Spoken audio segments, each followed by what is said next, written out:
Happy Tuesday, friends and fans. It's Nancy Evans Begley coming at you with this installment of Producer 2 Cents Tuesday.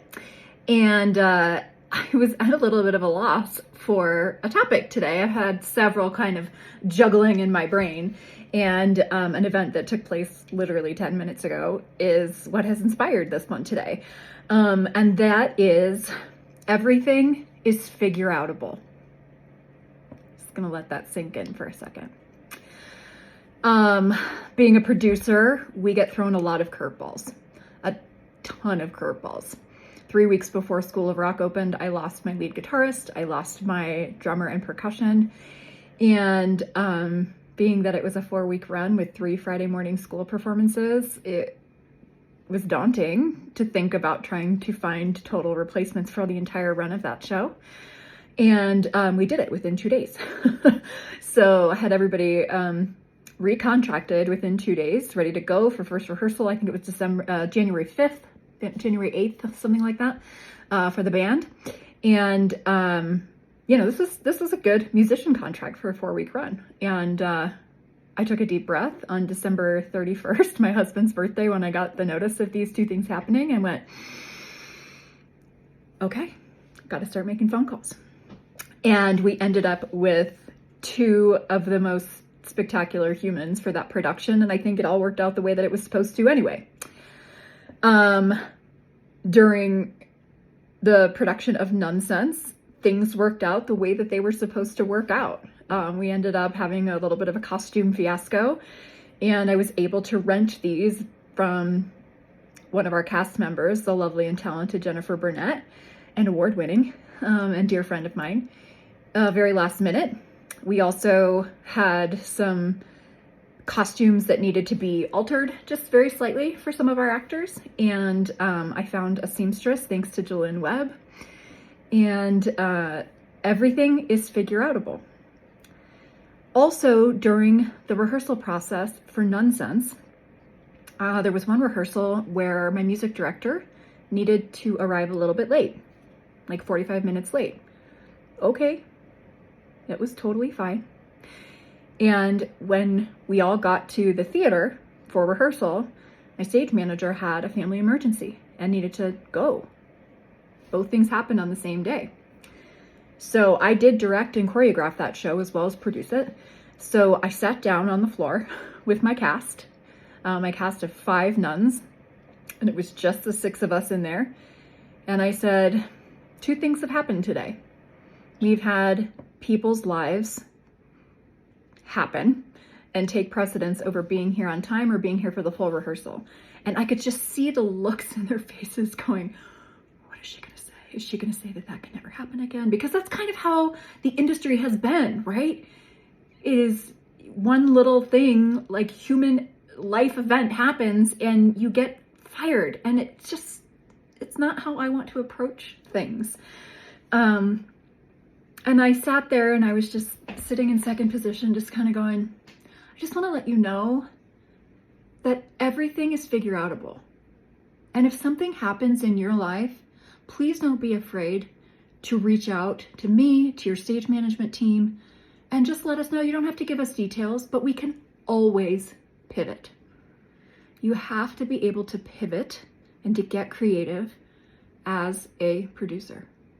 You just do. These things happen all the time. It's the job. It is stressful. It does take up a lot of mental capacity.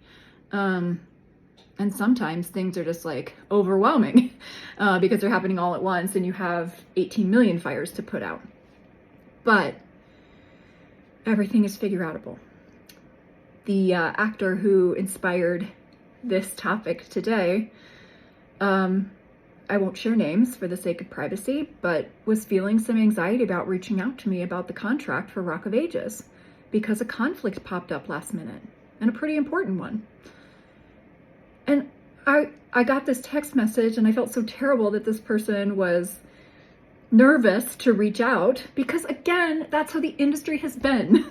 That's how we've always done things. If you have a conflict during Tech Week, if you have a conflict at a performance, it's a done deal, out, no, you're no more. And you know what? Everything is figure-outable.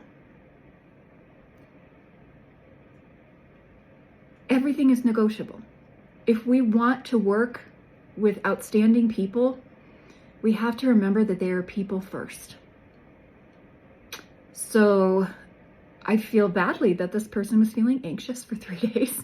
But also, I hope that the team's reaction to this last minute conflict that popped up kind of helps them and everyone involved with any production that they're going to be working on with me breathe easy.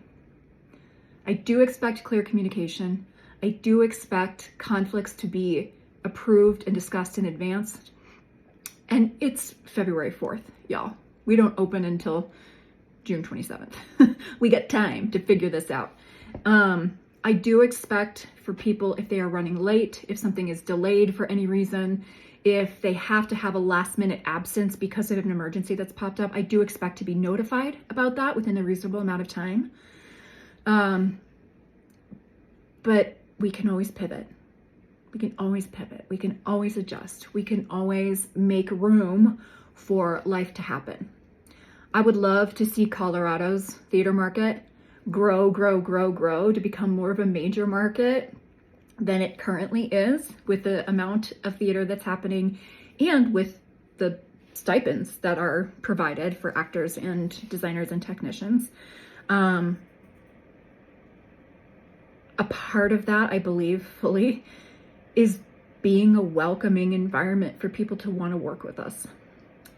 And that doesn't mean bending over backwards and being a doormat, but it does mean slightly adjusting every now and again and saying, we'll figure it out. We're going to figure it out together. Another big piece of this is having trust and faith in your team. I have absolutely no concerns about anybody who has been contracted on any Veritas Productions project. Not a single one. And that's actors, that's designers, that's artistic team, that's crew. I love working with people I know, like, and trust. And I love getting to know new people who I get to know, like, and trust in these incredible experiences. So that's me rambling for today. Everything is figure-outable.